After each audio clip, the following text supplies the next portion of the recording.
Rohri canal मां निकिरंदड़ शाखुनि खोरखानी शाख, सुल्तानपुर शाख ऐं बुफाड़ शाख जो पाणी बंदि कयो वियो आहे।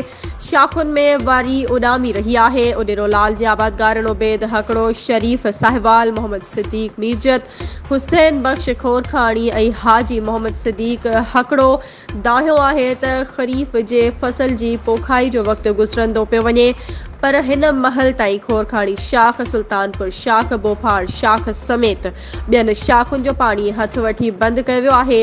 हुननि चयो त हिन वक़्तु ख़रीफ़ जी फसल जी पोखाई जो वक़्तु आहे, पर 15 ॾींहनि खां शाखुनि जो पाणी बंदि करे छॾियो आहे। हुननि चयो त वक़्तु सिर पाणी न मिलियो त आबादगारनि खे सख़्तु माली नुक़सानु रसंदो।